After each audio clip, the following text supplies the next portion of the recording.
The colony was quiet under a soft blue sky. Humans had built this place far away from Earth. It was safe, peaceful, and full of hope. Scientists worked every day to study alien life. Among them lived a small alien child named Iran.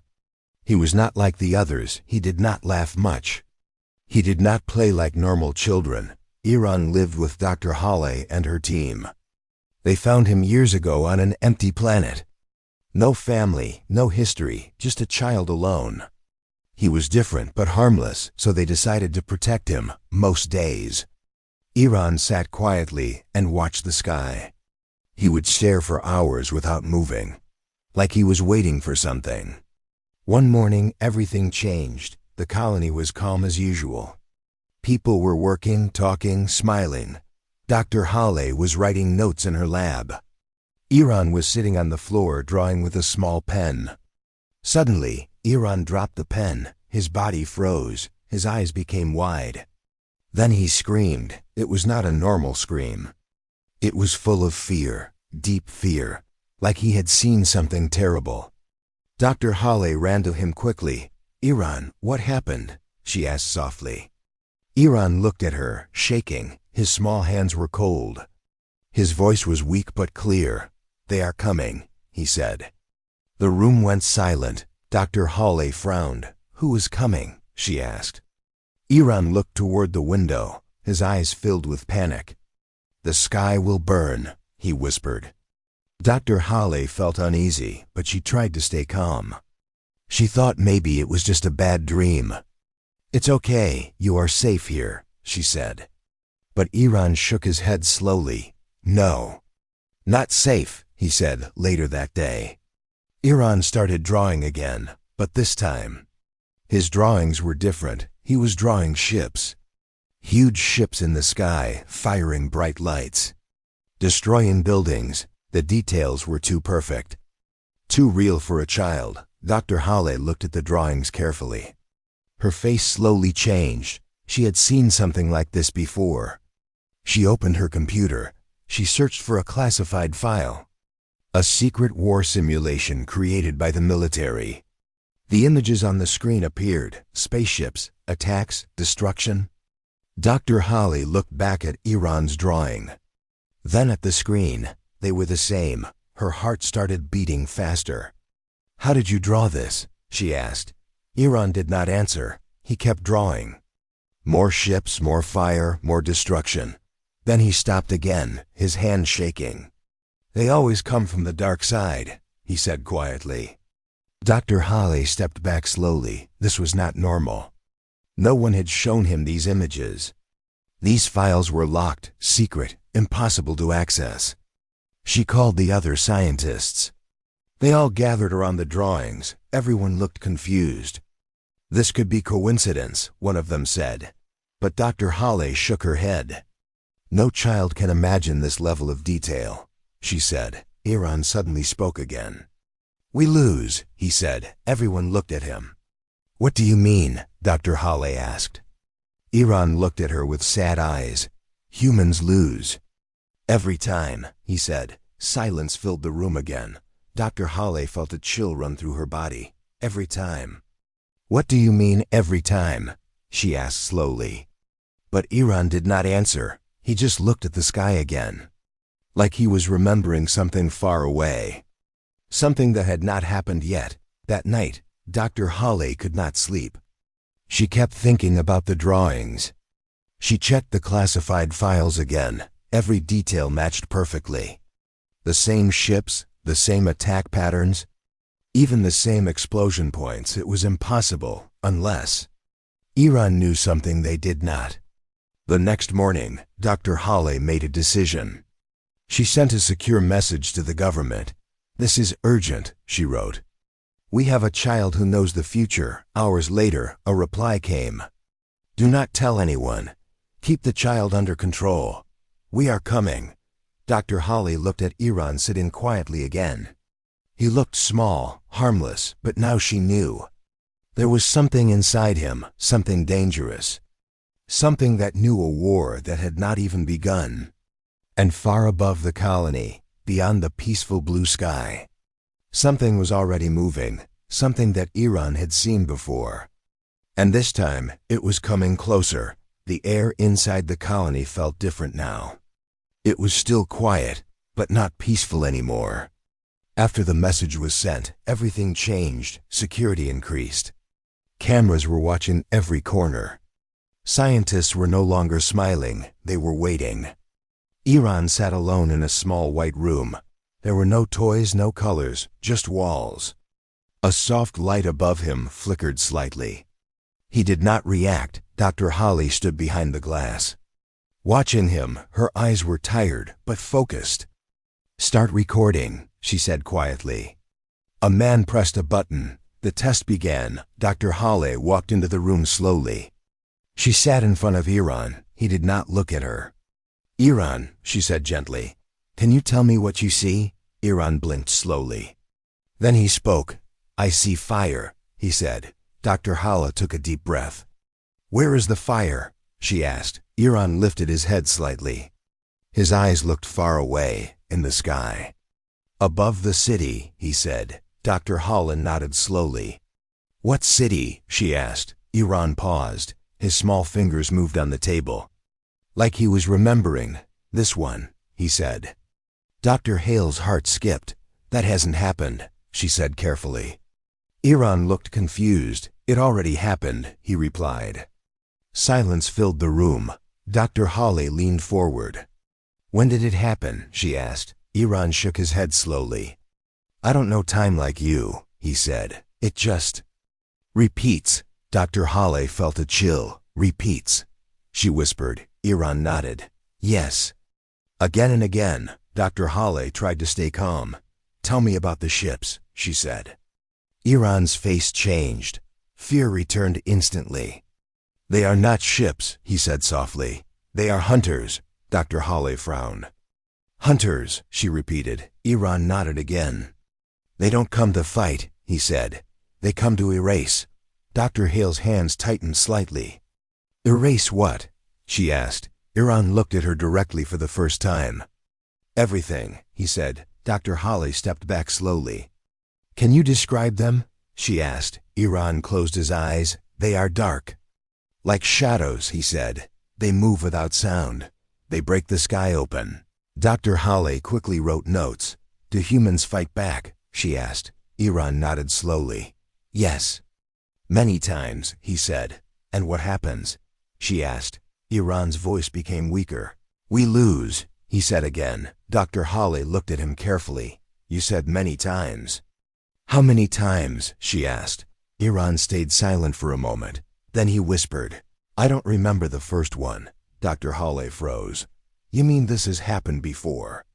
"More than once?" she asked. Iran nodded slowly. "Yes." Dr. Holly felt her mind spinning.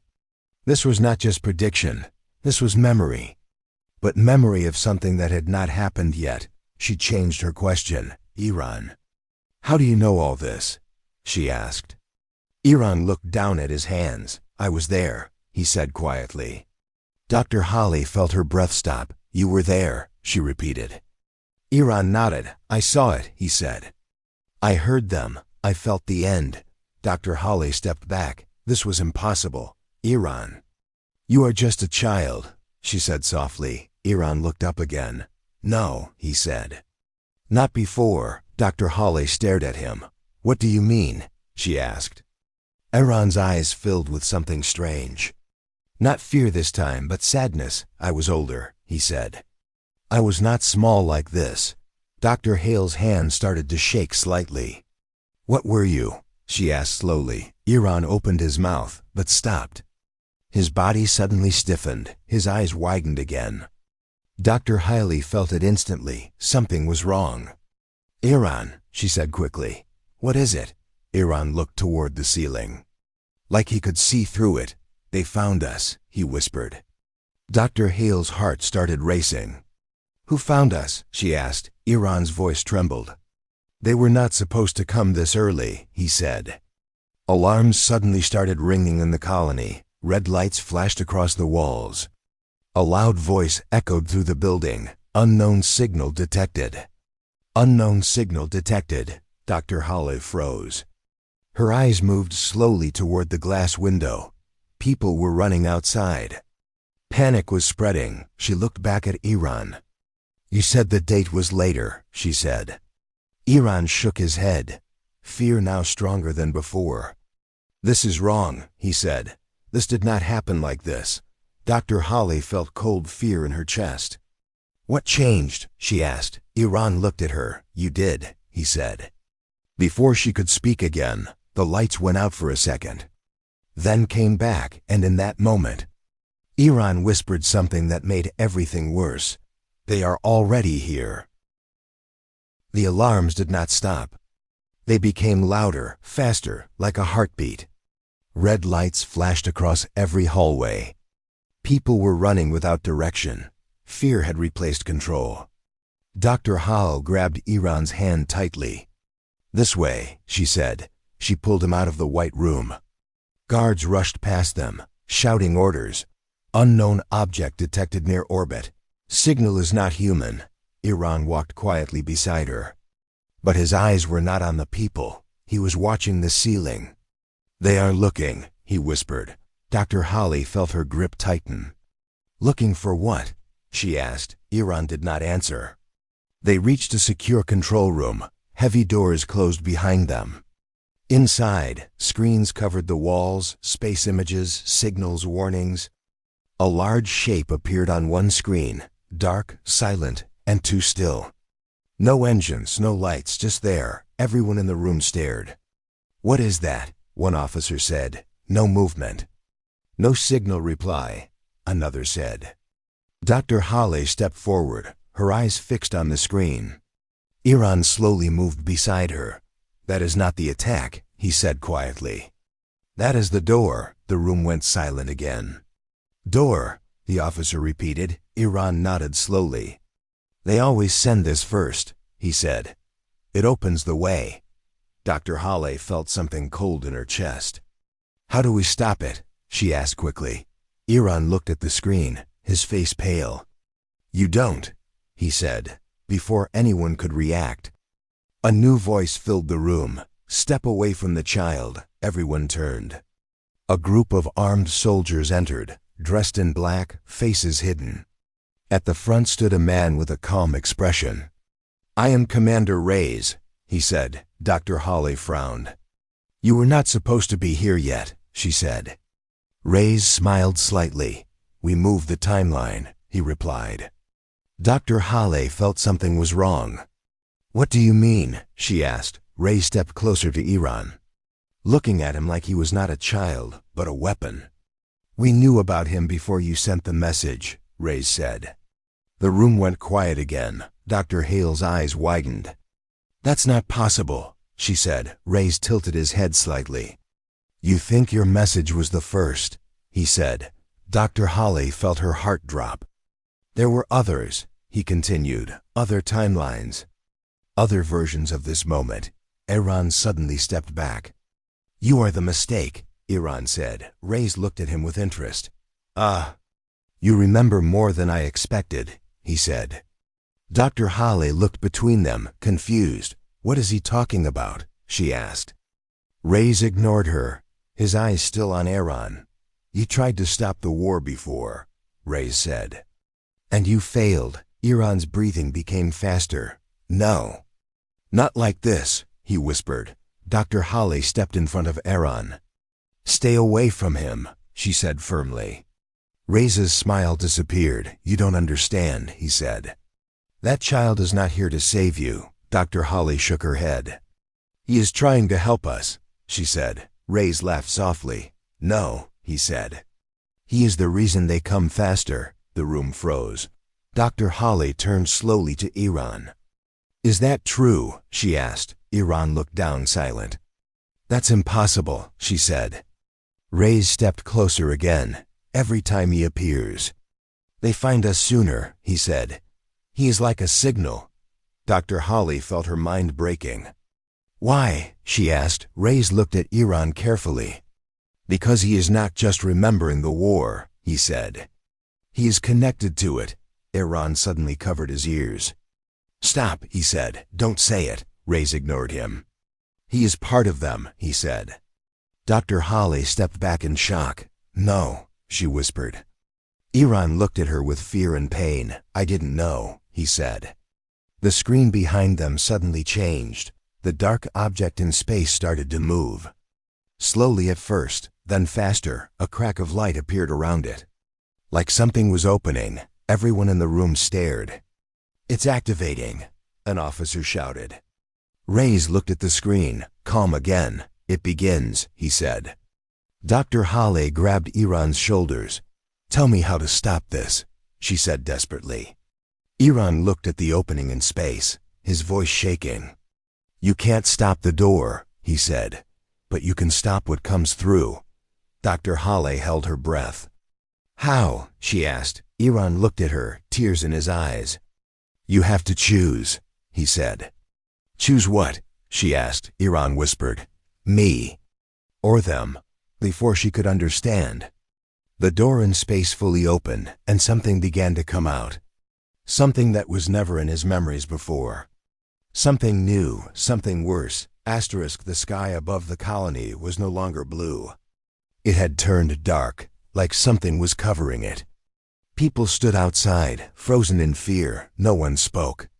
No one moved above them. The door in space was fully open. It did not look like a machine anymore. It looked alive. The edges moved slowly, like breathing, a soft, deep sound echoed from it, not loud, but heavy. Inside the control room, no one blinked. Every eye was on the screen. What is coming out? An officer whispered. No one answered. Even Commander Reyes looked unsure now. Dr. Holly held Iran close, her hands shaking. You said this was not supposed to happen, she said. Iran nodded slowly, his face pale. It didn't. Not like this, he replied. The darkness inside the door started to move.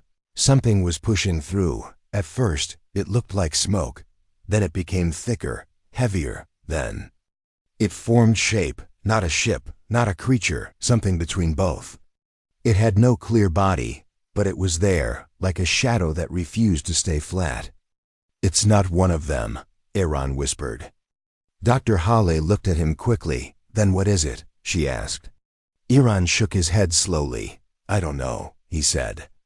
That was the first time he had said those words. The room felt colder on the screen. The thing moved forward slowly, coming closer to the colony. No engines, no sound, just silent movement. Try to scan it, Reyes ordered. The systems reacted instantly, scanning. No result. Trying again. No structure detected. It's like it's not there, an officer said. But everyone could see it clearly. Iran suddenly stepped forward. His eyes locked on the screen. It sees us, he said. Dr. Holly felt her chest tighten. How do you know? She asked. Iran didn't look away. Because I can feel it, he replied. The lights in the room flickered, once.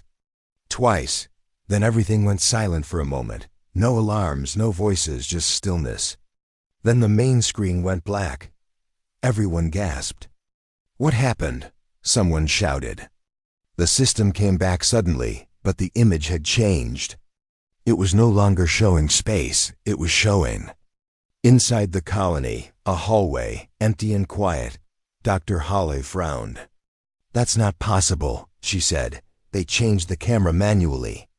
But every screen now showed different parts of the colony. Rooms, corridors, doors, like something was watching from inside. It's inside our system, an officer said. Reyes stepped forward, his voice sharp. Cut all external connections now, he ordered. It's not external, the officer replied. It's already here. Iran stepped back slowly. No. It doesn't need systems, he said. Dr. Holly turned to him. Then how is it seeing us? She asked. Iran's voice trembled. Because it is not outside, he said. The room fell silent again. Dr. Hale's eyes widened. What do you mean? She asked slowly. Iran looked at her, fear in his eyes. It came through. But not like the others, he said. It didn't stay in space. Before she could ask more, a loud noise echoed from the hallway outside. A deep, heavy sound, like something touching the walls.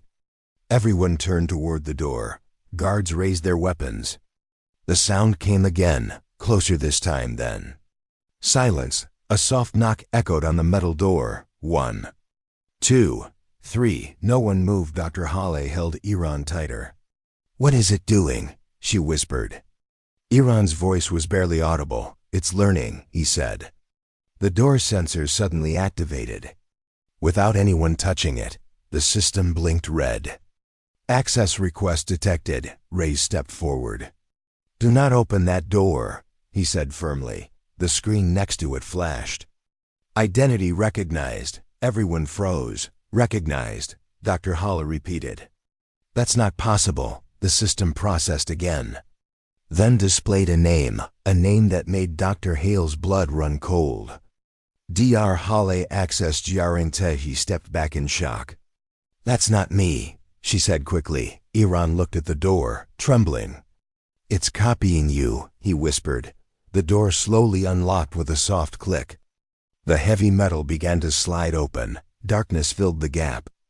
And something stood on the other side, not fully visible, not fully real, but shaped like her. Dr. Hale could not breathe. Iran whispered one last thing. "This is new. We never reached this part before." And then, the thing stepped inside. Asterisk. The room did not move. No one breathed.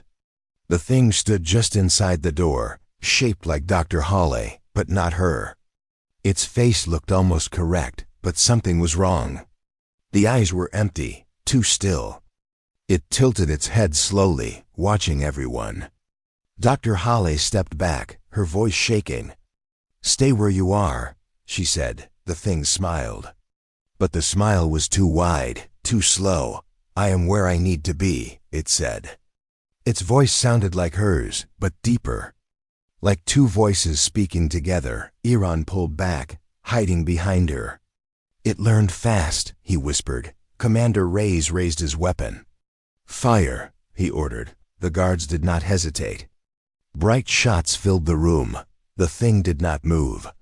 The light passed through it, like it was not fully there. Then suddenly, the lights bent. The shots curved in the air, turning back toward the soldiers. 2 guards fell instantly. The room exploded into panic. "It's reflecting energy," someone shouted. Reyes stepped forward again. "Use solid rounds," he ordered. More shots fired, loud, heavy, real, this time.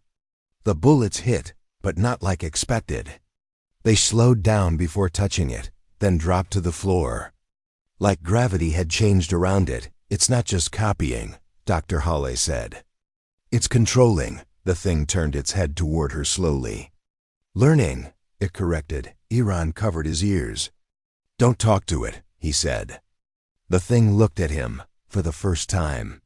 It reacted differently. Its head moved in a sharper way. "Source detected," it said. Iran froze. Dr. Hale stepped in front of him again. "You stay away from him," she said. The thing took one step forward. The air around it changed. Like pressure building, Reyes moved quickly. "Fall back," he shouted. Everyone moved away from the center of the room. But the thing did not chase them. It only looked at Iran. "You are not from this time," it said. Iran's breathing became fast. "No," he whispered. The thing moved closer again. "You remember endings that have not formed," it continued. Dr. Hale felt her heart racing. "What do you want with him?" she asked. The thing slowly turned its head toward her. "Completion," it said. That word made no sense, but it felt heavy. Iran suddenly shouted. "I won't let you finish it," he said. The room went silent again. The thing stopped moving. "Then you understand," it said. Iran shook his head. "I remember enough," he replied. Dr. Hale looked at him, confused. "What is it talking about?" she asked. Iran looked at her with fear. "It doesn't want to destroy us," he said. "It wants to become us." The thing smiled again. "Correction," it said. "We already began." Suddenly, every screen in the room changed. Faces appeared. people from the colony. Standing still, not moving, eyes empty. Dr. Holly stepped back in horror. "What did you do?" she said. The thing answered calmly. "Connected," it said. Iran shook his head quickly. "No. This is wrong. This is not how it happened," he said. The thing turned back to him. "This is how it happens now," it replied. Reyes stepped forward, anger in his voice. "Enough of this," he said. He pressed a button on his arm device. The room lights changed. A low-frequency sound filled the air. The thing reacted instantly. Its shape flickered, like it was unstable. "Signal interference detected," it said. Reyes smiled slightly. "We prepared for something," he said. Iran looked at him quickly. "You didn't prepare for this," he said. The thing let out a strange sound. Not pain, but change. Its body started shifting. The face of Dr. Hala disappeared. New shapes formed, faster, unstable. "It's adapting," an officer shouted. Reyes' smile faded. "That's not possible," he said. Iran stepped forward suddenly. "Stop the signal," he shouted. Reyes looked at him sharply. "Why?" he asked. Iran's voice broke. "Because it's learning from it," he said. The room froze again. The thing's form stabilized. Stronger now, more solid. It looked at Iran. "Thank you," it said. Then everything went wrong. The floor shook. The walls cracked slightly. Outside, something massive moved in the sky. Not one, but many. The real invasion had begun. Iran looked at the ceiling, fear in his eyes. "They followed it," he whispered. Dr. Holly grabbed him tightly. "What do we do now?" she asked. Iran looked at her, tears falling. "We made it worse," he said, "behind them." The thing took another step forward, stronger than before, and this time, it was no longer learning. It was ready. The colony was breaking, not slowly. But all at once, outside, the sky was no longer sky. It was filled with shapes, dark, moving, endless. Ships covered the light, blocking the sun completely, inside the control room. Everything was falling apart. Systems failed one by one. Screens flickered, then died. The thing still stood in the center. Now stronger, more stable, it no longer looked like Dr. Holly. It had no single shape, only shifting lines. Like something trying to decide what to become, Commander Reyes stepped back. For the first time, fear was clear on his face. "This was not the plan," he said. Iran looked at him, anger in his eyes. "You changed the timeline," he said. "You made this happen faster." Reyes shook his head. "No. We were trying to stop it," he replied. Iran's voice rose. "You don't stop something you don't understand," he said. Dr. Holly held Iran's shoulders. "Then help us understand," she said. Iran looked at her, his eyes filled with pain. "I don't remember everything," he said. "Because it was never all mine," Dr. Holly frowned. "What do you mean?" she asked. Iran took a slow breath. "These memories. They were given to me," he said. The room went silent again. Reyes looked at him sharply. "Given by who?" he asked. Iran turned slowly toward the thing. "By them," he said. Everyone froze. The thing stopped moving, like it was listening. Dr. Holly felt her heart drop. "They gave you the memories of the war," she said slowly. Iran nodded. "Yes." "But not to help you," he said. Reggie stepped forward again. "Then why?" he asked. Iran's voice became weaker. "To find you faster," he said. Silence hit harder this time. Dr. Holly shook her head. "No. That doesn't make sense," she said. Iran looked at her with sadness. "They needed someone inside," he explained. "Someone who could guide events. Change choices." Dr. Holly stepped back slowly. "You," she whispered. Iran nodded. "I thought I was helping," he said.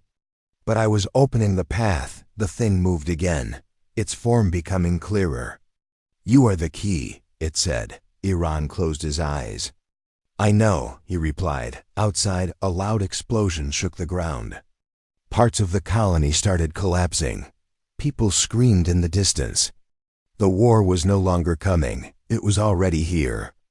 Dr. Hale grabbed Iran's face gently. "Listen to me," she said. "You are not their tool." Iran opened his eyes slowly. "I was made to be," he said. Reyes interrupted. "Then we remove the problem," he said coldly. He raised his weapon, aiming at Iran. Dr. Hale stepped in front instantly. "No," she shouted. Reyes' voice was sharp.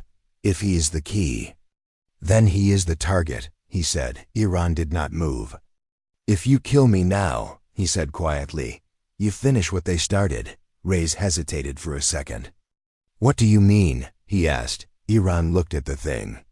"It doesn't need me anymore," he said. "It already learned enough." The thing tilted its head slightly. "Correction," it said. "Final phase incomplete." Iran's breath shook. "It still needs one thing," he whispered.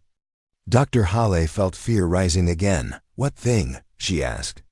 Iran looked at her. "A choice," he said. The thing moved closer. "Decision point detected," it said. Iran stepped forward, away from Dr. Hale. "No," she said quickly. Iran looked back at her. "If I stay." "It completes," he said. "If I go." "It may break." Dr. Hale's eyes filled with tears. "Go where?" she asked. Iran pointed toward the outside. Toward the sky filled with darkness. "I have to go to them," he said. Reyes stepped forward again. "That is not happening," he said. Iran shook his head. "You can't stop this anymore," he said. The ground shook again, harder this time. The walls cracked. The ceiling dropped dust. The thing raised its form higher, almost reaching the top of the room. "Time limit reached," it said. Iran looked at Dr. Hale one last time. "This is where it always ends," he said. "But this time, I will change it." Before anyone could stop him, Iran started running toward the open door. Dr. Hale shouted his name. Reyes ordered the guards to stop him. But something strange happened. The thing did not block him. It moved aside, letting him pass, like it was waiting for this moment. Iran stopped at the doorway, looking out at the broken colony, at the sky full of enemies. Then he whispered something. Something no one fully heard, and stepped outside. The thing turned slowly toward the others. "Final sequence begins," it said. And for the first time, it smiled like it had already won. The moment Iran stepped outside, the world felt different. The noise of the colony faded behind him. The screams, the alarms, the chaos, all became distant. Above him, the sky was no longer just dark. It was alive, filled with moving shapes, watching, waiting. The massive ships hovered without sound, like they were holding their breath. Iran stood alone in the open ground. Small, fragile, but not afraid anymore. Inside the control room, Dr. Hale ran toward the exit, her heart racing. "Iran." "Stop," she shouted, but he did not turn back. Commander Reyes followed behind, his voice cold. "This is the final stage," he said. Dr. Hale ignored him, her eyes fixed on the child outside. The thing inside the room shifted again, its form becoming sharper, clearer. "Observation in progress," it said, outside. The ground under Iran's feet vibrated softly, not from destruction, but from something responding to him. He looked up slowly, directly at the sky. "I know you can hear me," he said. His voice was not loud, but it carried. The ships above reacted. A low hum spread across the sky. Dr. Hale reached the door, breathing hard. "What is he doing?" she whispered. Reyes stood beside her, watching carefully. "He is finishing what he started," he said. Iran took another step forward, closer to the center of the open ground. "I remember now," he said. His voice became stronger, not just the war, but before it. The sky pulsed once. Dr. Hale felt her chest tighten. "Before it," she repeated softly. Iran closed his eyes. "They did not come to destroy us first. he said. They came to understand us, Reyes frowned. That's not what we saw, he said. Iran opened his eyes again. No. Because we attacked first, he said. Silence hit again. Dr. Halle stepped forward slowly. You're saying? We started it, she said. Iran nodded. In every timeline, he said. The sky above them shifted again. The ships moved slightly. Like they were reacting to his words.